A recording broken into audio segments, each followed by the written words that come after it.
con esta serie que se titula, o la hemos titulado, Emociones que Matan. Y hay algunas emociones que nos dejan así, como ese hombre que está ahí con esas flechas atravesadas en el corazón, y hay algunas que nos pueden llevar a la muerte. Decíamos esta mañana en el primer servicio que las emociones no son malas, porque las emociones las creó Dios, ¿verdad? Pero si las llevamos al extremo, allí está el detalle, dijo Cantinflas, si la llevamos al extremo, entonces nos pueden llevar a tomar decisiones desacertadas, a tener una vida muy tormentosa, y eso es de lo que queremos hablar en esta serie. El domingo pasado, antepasado, ¿verdad? Porque el domingo pasado fue el Día del Padre, Alejandro estuvo hablando de la emoción, de una emoción llamada vergüenza, ¿verdad? Y nos hizo entender que el Señor lo que quiere es darnos libertad. En Cristo encontramos libertad. Satanás quiere reprimirnos, engañarnos, encarcelarnos, y usa nuestras emociones para este tipo de cosas. Pero el Señor nos da libertad. En Cristo podemos alcanzar esa libertad. Y hay emociones que nos enferman el alma, hay emociones que nos enferman, que nos trastornan, pero el Señor quiere transformar nuestras vidas para que las vivamos conforme a su diseño. Y esta semana vamos a hablar de otra emoción que también nos puede llevar a situaciones muy difíciles. Y creo que esta es una emoción que si no nos avispamos, como dicen por ahí, nos puede llevar hasta la muerte espiritual, pero también una muerte corporal. Y yo recordaba esta mañana, le contaba a mis amados esta mañana, que cuando yo tenía aproximadamente 10 años, amaba acompañar a mi papá al béisbol. Yo era su compañera de viaje en el béisbol. Pregúnteme si sabía mucho de béisbol. No, aún no sé mucho, pero yo iba, y mientras mi papá bateaba, él jugaba en un equipo que usted seguro lo conoce, los veteranos. O sea, porque quiere decir que ella no era de la juventud, sino que ella iba un poquito más avanzado, y yo tenía como 10 años y lo acompañaba. Mi papá era cuarto bate. Yo no era cristiana en ese tiempo, pero cuando mi papá agarraba ese bate, hermano, yo arrancaba a rezar, porque yo oraba, no sabía qué era eso, pero yo rezaba. Y yo no sé cuántos padres nuestros rezaban, pero mire, la oración, desde cualquier punto de vista, tiene tanto poder que mi papá agarraba ese bate, y eso era jonrón, hermano. Eso era jonrón, y yo feliz. Él me había regalado una cruz, mi papá, como yo era su compañera, y yo me llevaba mi cruz, una cruz, no era de plata, pero yo la hacía creer que era algo muy valioso para mí, y yo agarraba esa cruz, y mientras él iba bateando, yo estaba allí orando por él. En mi ingenuidad, porque los niños somos muy ingenuos, le pedí al Señor, y el Señor me escuchaba. Mi papá, como sabía que yo era su fan número 1, entonces un día me dijo: María, mira, a tu mamá no le gusta lavarme las medias, porque usted sabe que las medias de la gente que juega béisbol, no sé si se llaman medias, pero son más o menos hasta aquí, y entonces se ensuciaban muchísimo de tierra. Si el juego era después de una lluvia, usted sabía cómo se ponían las medias. Las medias eran blanquitas, me acuerdo yo, y esas se colocaban, pero negras. Y les confieso, ojalá que mi papá no esté en el en vivo, pero les confieso que a veces hasta emanaba unos olores no muy agradables. Yo creo que por eso era que a mi mamá no le gustaba mucho lavar las medias. Entonces, entre él y yo convenimos que no solo lo iba a acompañar al juego, sino que yo me iba a encargar de lavar sus medias. Me dijo: María, usted me va a ayudar a lavar las medias cada vez que yo tengo juego. Su mamá me lava el uniforme, pero usted las medias. Yo le dije: listo, claro que sí. Y cada vez que había juego, él me decía: María, mañana tengo juego. Yo rigurosamente lavaba las medias. Pero usted sabe que cuando ya no tenía 10, sino que empecé a tener 11 y después tenía 12, llegó la adolescencia, y a mí ya el trabajo de las medias no me gustaba mucho. Yo lo hacía porque yo, bueno, ni modo, tengo que hacerlo porque era mi compromiso con mi papá. Pero en ese tiempo de la adolescencia hubo un día que él me dijo, María, mañana tengo juego. Eso era simplemente, no me decía, tienes que lavar las medias, sino, mañana tengo juego, y yo decía, tengo que lavar las medias. Pero ese día no habían celulares, pero yo me acosté y yo dije, bueno, ahora las lavo. En un ratico las lavo. Y se dieron las 10 y las 11, las 12 y la 1, y yo no había lavado las medias. Pero él me decía siempre el día antes, entonces yo decía, la noche las lavo. Y me llegó la noche, hermano. Y después dije, bueno, no, las lavo mañana en la mañana. Mañana en la mañana sí las lavo. Llegó el día siguiente, el juego siempre es como a las 5, Pablo, por ahí, de 5 a 6, a veces en la noche. Yo decía, bueno, no, todavía tengo chance. Al mediodía me pongo de fundamento a lavar las medias, que hay un buen sol y las puedo lavar. Hermano, me llegó la hora y no había lavado las medias. Y a mí se me ocurrió una brillante idea. Yo dije, bueno, yo no voy a lavar estas medias, dije yo. Yo voy a decir que esas medias no las encontré y por eso no las lavé. Envolví las medias con su aroma, por el aroma yo lo sé. Y detrás de mi casa, usted puede, todavía está ahí, si puede recordar, está como una construcción que tiene el gocho, pero en ese tiempo no estaba terminado. Ahorita son unos galpones y creo que en el futuro puede ser que sea un hotel, no sé lo que me imagino, pero en ese tiempo eso era tierra, simplemente tierra, pero había una pared en mi casa que conectaba con una bodega que tenía mi papá y el espacio de tierra. Yo dije, listo, voy a tirar estas medias para atrás. ¿Quién va a saber que están en ese tierrero? Una niña ingenua de 10 años, pero mire la mente, hermano, pecadora esa niña. Agarré mis medias y las lancé por ese camino. Y cuando mi papá llegó, es la hora del juego, María, las medias, papi, yo, de verdad, nosotros en mi casa ya estamos viejos, pero yo le digo papi y mami, y en ese tiempo igual, pero yo le digo, no papi, no encontré las medias. No encontré las medias, por eso no las lavé. Él no me dijo más, pero él resolvió, no sé qué medias se colocó, porque bueno, en ese tiempo era un solo par de medias para el juego, porque yo la iba a ver a esa. Y entonces, lo que sí recuerdo claramente es que él accionó, se buscó sus medias, no sé cuáles serían, y me dijo, vámonos para el juego. Y yo, como una pecadora, pero en victoria, agarré mi cruz. Yo boté las medias, pero mi cruz la agarré. Y me fui al juego, oré al Señor, mi papá hizo sus honrones cotidianos y pasó el día. Yo seguía, de vez en cuando nosotros trabajamos en la bodega con mi papá, un día uno, un día el otro y así. Y yo estoy trabajando en la bodega con mi papá y como una cosa de otro mundo veo llegar una máquina a remover el terreno donde estaba el gocho. Y empezó a revolvérseme la barriga y como una niña ingenua, como les dije, yo dije, listo, la máquina va a revolver y va a encontrar las medias y va a venir para la casa y le va a decir, señora, encontré estas medias que estaban allá en el terreno.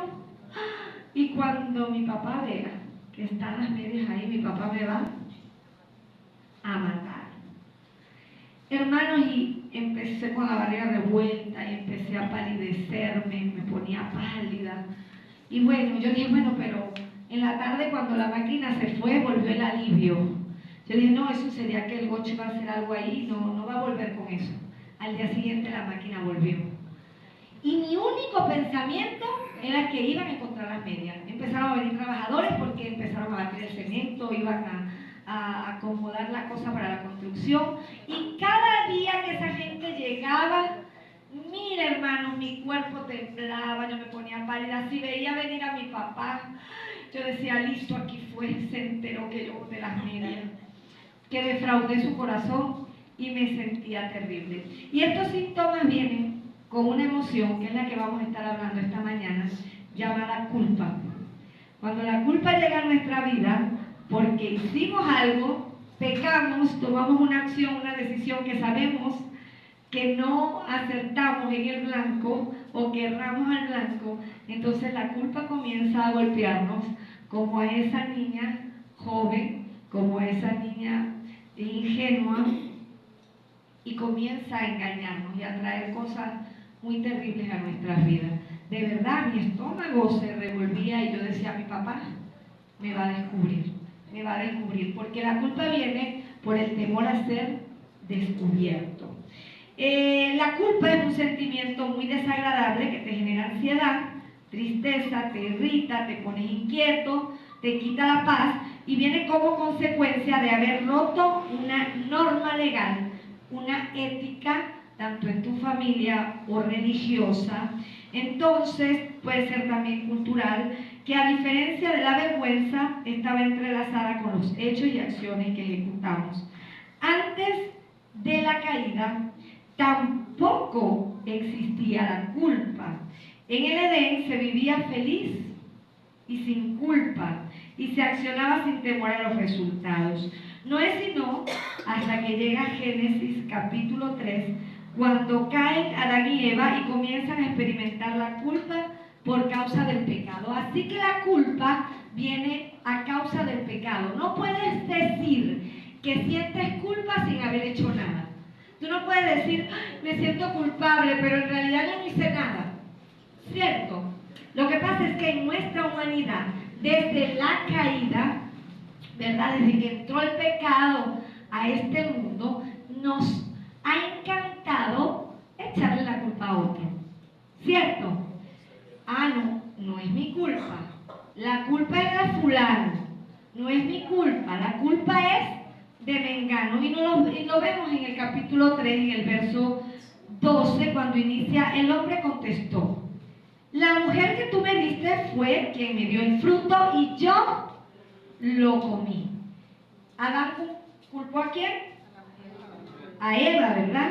Entonces, el verso 13 continúa. El Señor Dios le preguntó a la mujer, ¿qué has hecho? ¿Qué dijo ella? Se quita su responsabilidad y dice, la serpiente me engañó, contestó ella, por eso comí. Entonces hay un libro por ahí que dice, la culpa es de la vaca, y culpamos a cualquiera de situaciones que nosotros hemos cometido. De nuestra responsabilidad culpamos a otro. Y la culpa viene por un sentimiento de acusación directa o indirectamente. Y también trae desesperación. Pero no todo está perdido. Cada una de estas emociones en la palabra del Señor tiene su propio antídoto.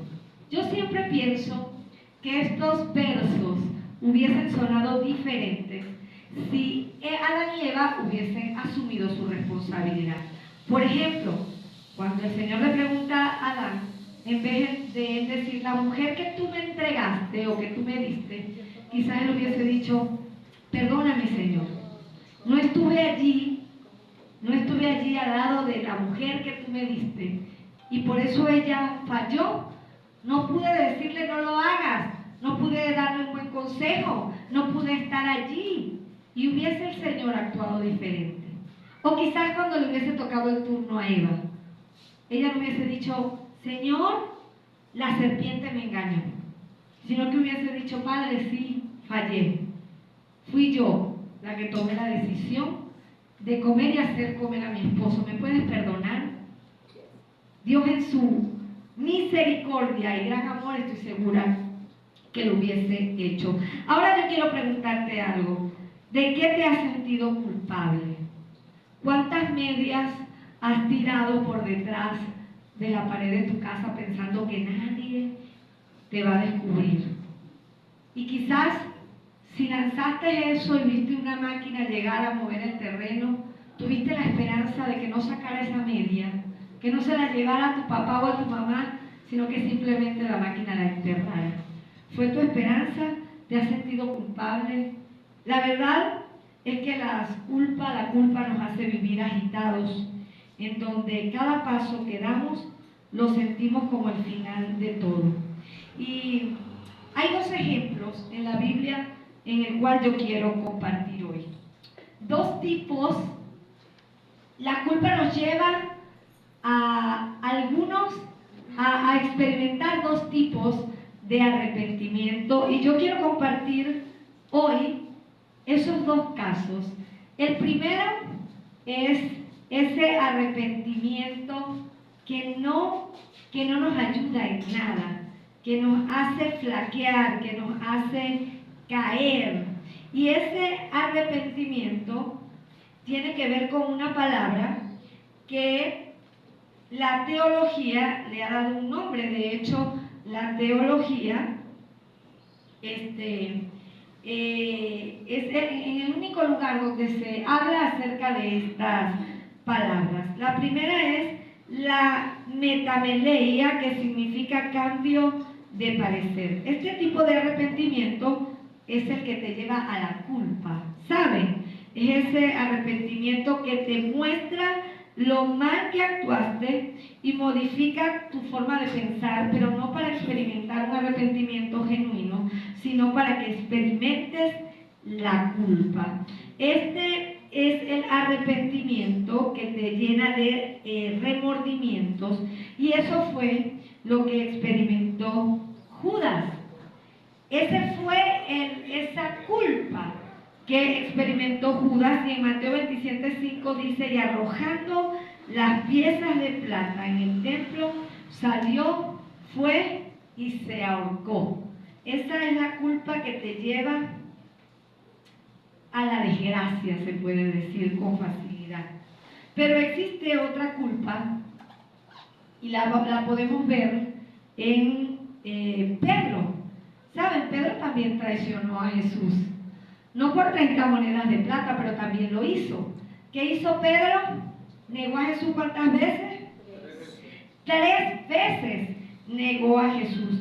Pero él experimentó otro tipo de arrepentimiento, y este arrepentimiento se llama metanoia. Esto tiene que ver con el cambio de mente y el corazón. Es el arrepentimiento que te lleva a buscar el perdón, a enmendar, a sanar para alcanzar la verdadera libertad.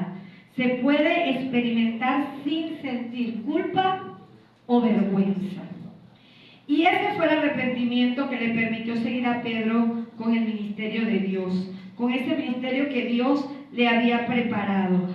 Pedro también sintió quizás culpa, pero esa culpa lo llevó ¿a qué?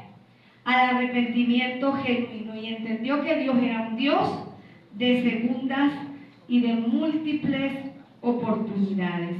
Fíjense lo que dice el Salmo 86:5. Oh Señor, eres tan bueno que estás dispuesto a perdonar, tan lleno de amor inagotable para los que te piden tu ayuda. Salmo 86:5 de la Nueva Traducción Viviente. El perdón de Dios es una medicina para todos los males. Las personas que no han experimentado el verdadero perdón de Dios no viven una vida sana, y es aún más triste cuando la culpa no es asumida en el momento necesario. Si afirmamos que no tenemos pecado, lo único que hacemos es engañarnos a nosotros mismos y no vivimos en la verdad. Eso está en 1 de Juan 1:8. Pero el Señor es un Dios perdonador, un Dios bueno, un Dios maravilloso, y nos da estas luces para que si hemos estado cargando la maleta de la culpa, podamos pedir perdón, arrepentirnos y soltar esa maleta. La sanidad de la culpa no es la negación de la culpa, sino reconocerlo y cambiar la palabra culpa por la palabra responsabilidad. Cuando asumimos nuestros errores y tenemos presente que Dios es fiel y justo para perdonarnos, entonces nos arrepentimos de corazón, que fue lo que hizo Pedro. Entonces, hay gente que nos puede preguntar, ¿qué podemos hacer contra la culpa? Si ya la hemos venido cargando. Pastora, ¿qué puedo hacer? He tenido culpa, me he culpado a causa de creer quizás que soy un mal padre o una mala madre. Entonces comienzo a educar, no con conciencia, sino a través de la culpa, porque los abandoné, porque tuve que salir a trabajar y los dejé, y entonces sucedieron algunas cosas con mis hijos. O tengo culpa porque un hijo se enfermó y creo que soy culpable porque no estuve allí a tiempo, o perdí a alguien que amaba y pienso, debí estar allí y siento culpa. Tantas cosas nos hacen a veces sentir culpables.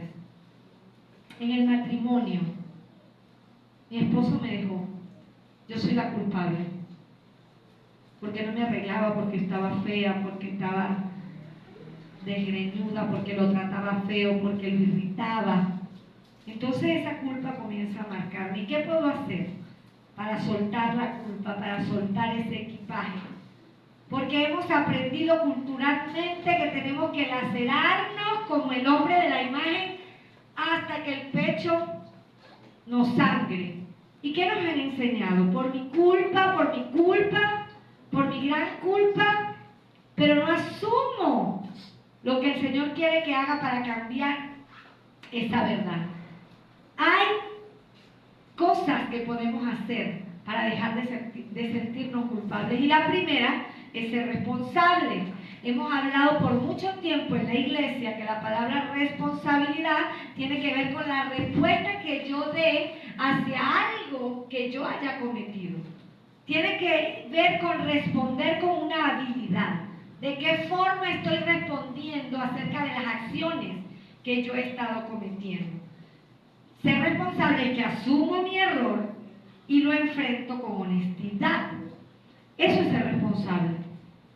No, ser responsable no es tapar esa media que tiré por detrás de la casa. No es tapar las 30 monedas que tiré en el templo después de haber cometido la falta. Ser responsable es que asumo con honestidad y pienso cómo voy a responder ante esta falta que hice. ¿Qué le voy a decir a mi papá cuando él se le ocurra algún día preguntarme por las medias? Tengo que ser responsable de lo que hice. Lo segundo es no compensar. No realices actos para minorizar el problema. Se debe enfrentar, se debe resolver.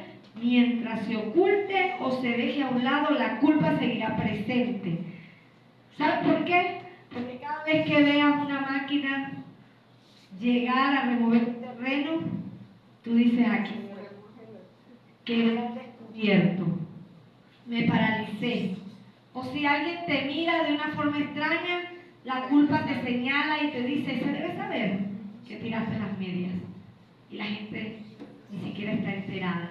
Pero la culpa te señala, la culpa te atormenta, la culpa te hace dañar tus relaciones más cercanas.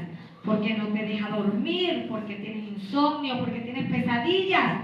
Y es la culpa que te está persiguiendo porque no has sido responsable de enfrentarla con honestidad. La tercera es toma en cuenta que Dios perdona todos nuestros errores. Dice la palabra que cada día su misericordia se renueva. Las misericordias de Dios se renuevan en favor de sus hijos. Él te ama tanto, me ama tanto, que no importa cuántas medias lancemos por detrás de nuestra casa, y Él nos perdona, nos ama y nos tiene misericordia. Así que no dejemos que la culpa tome el control de nuestras vidas como seres humanos. Nuestros errores, hermanos, van a ser constantes porque somos humanos, no somos perfectos, pero el Señor puede transformarnos a la medida y a la estatura de Cristo Jesús. Entonces ahí nos vamos a perfeccionar, es en Él, es enfrentando con responsabilidad nuestras acciones, cómo estamos actuando. Dice el Señor en su palabra en 1 de Juan 1:9, pero si confesamos nuestros pecados a Dios, Él es fiel y justo para perdonar nuestros pecados y limpiarnos de toda maldad. Si confesamos al Señor, la maleta de la culpa se va a ir quitando, nos vamos a ir delastrando de esa maleta. Si le decimos, Señor, ¿crees tú que soy responsable? Eso por si alguna vez duda, si en lo que tú crees que hiciste o con lo que alguien te está señalando no tienes responsabilidad. Y el Señor a través de su Espíritu Santo te va a mostrar. Porque el Señor te muestra. Y tú comienzas a decir, creo que es la conciencia que me señala, pero no. Es el Espíritu Santo que te ayuda a discernir eso malo o que sabes que está mal. Sabes, hay veces que hay gente que cree que dice, es que creo que no actúe mal, pero si te sigue atormentando tienes que examinarte, tienes que revisarte, porque si te sigue atormentando es que algo de responsabilidad tienes en el asunto. Entonces es necesario confesamos al Señor. Y si podemos confesarle al que le hicimos el daño, con el que cometimos ese pecado, también el Señor nos va a dignificar y nos va a ayudar a salir de eso. Si crees que la culpa te consume, esta tarea de esta semana es para ti. La primera, acepta tus errores. ¿Sí? Ya no digas por mi culpa, no, por mi gran culpa, sino acepta, diga, sí, es verdad, fallé en esto. Muchas veces esto nos ayuda a crecer espiritualmente y a aprender como personas. Luego, lo segundo es que debemos hacernos responsables. La honestidad nos hace personas intachables y confiables, siendo ejemplo de lo que Dios quiere que hagamos.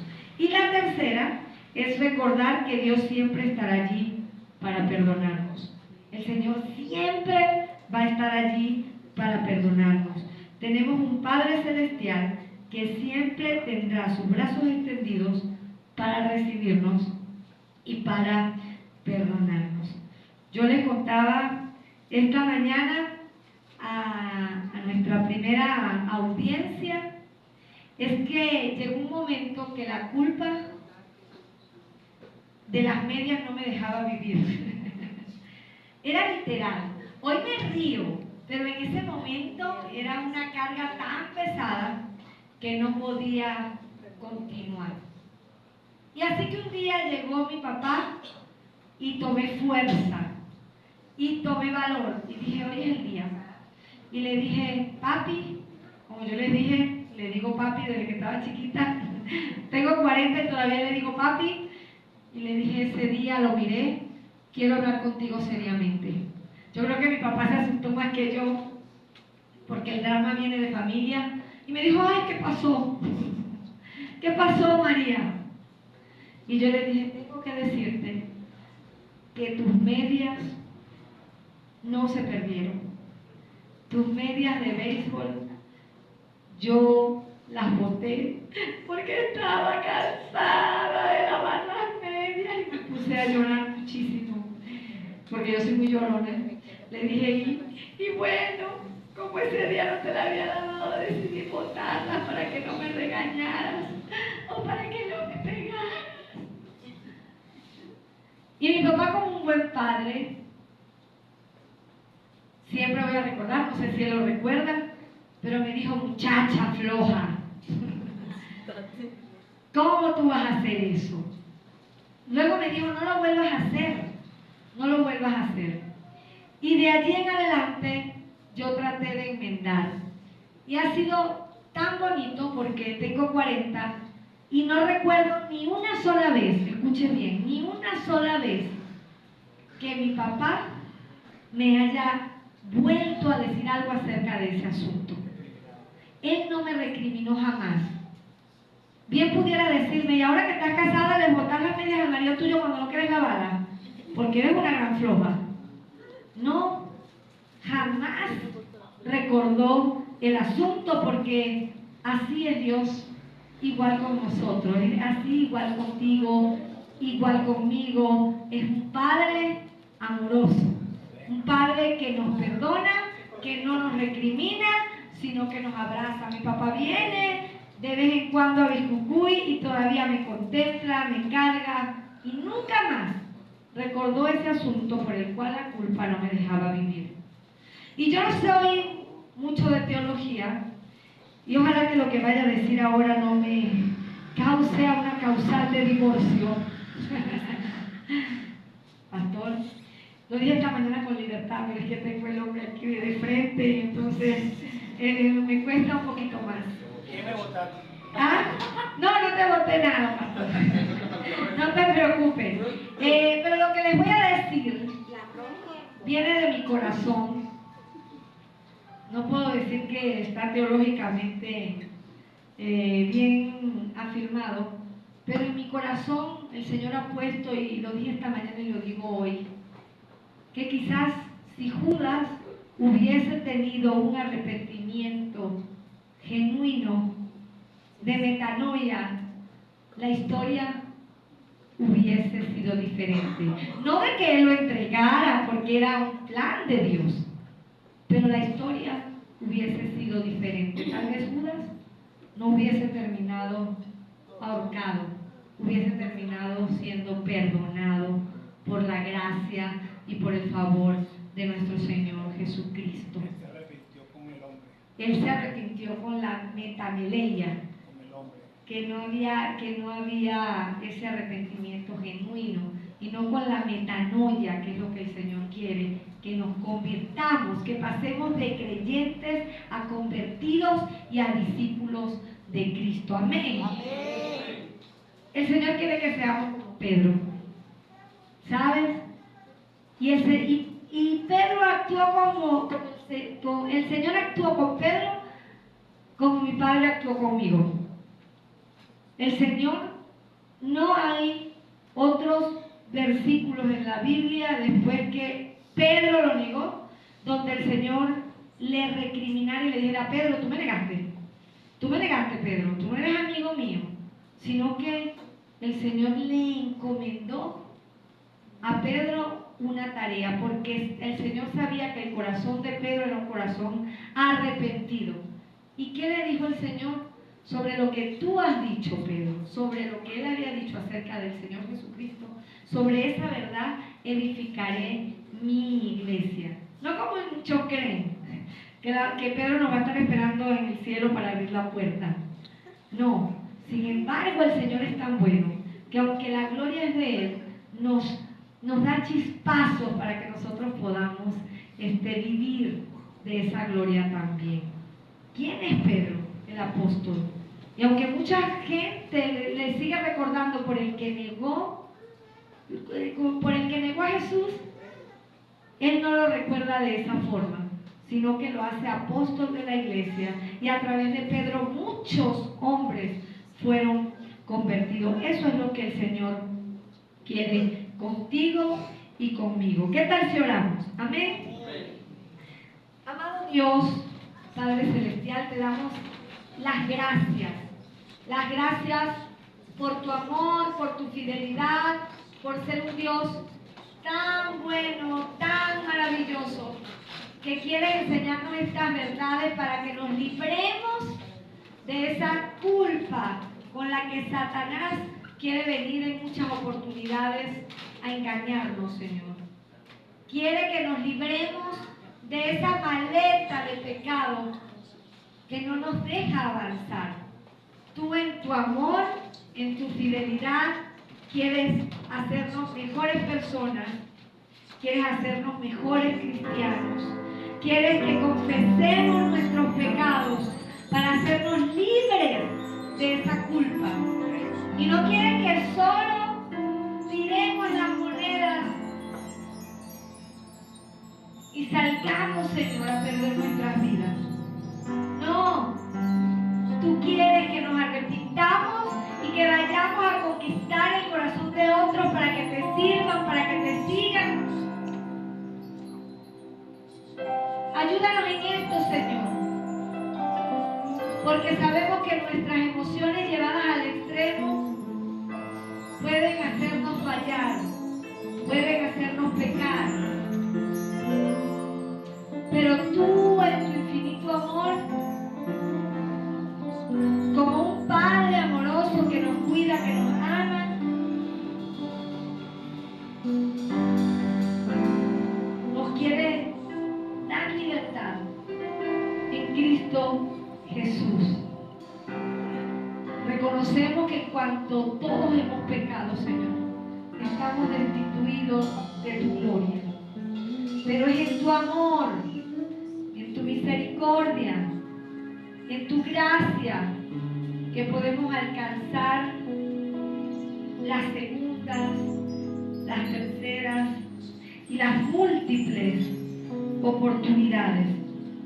Ayúdanos, Señor, a confesar nuestros pecados y a reconocer que tú eres fiel, que tú eres justo para perdonar nuestros pecados y para limpiarnos, Señor, de toda maldad. Si en esta mañana, Señor, alguna persona aquí ha experimentado la culpa o se siente culpable por cualquier razón, ayúdalo a que renueve su mente a través de la palabra de Dios, a través de la oración, y comience a dar pasos de transformación en su vida y en sus acciones. Si ha sentido alguna culpa como cónyuge, como hijo, como nieto, como amigo, tal vez alguien se siente culpable porque cree que traicionó a un amigo, o a sus padres, o sus padres a sus hijos. Quizás en su trabajo ha cometido alguna fechoría. Sé tú perdonándolo, Señor, perdonándonos, librándonos de la culpa y haciendo resplandecer tu rostro sobre nosotros. Así tal cual como lo hiciste con amor hacia Pedro. Al punto que le dijiste: tú me amas, apacienta a mis ovejas. Tú me amas, apacienta a mis ovejas. Que esa culpa que nos ha tenido atormentados nos pueda llevar, Señor, a ser mejores discípulos tuyos. Te lo pedimos en el nombre de Jesús. Amén. Amén y amén.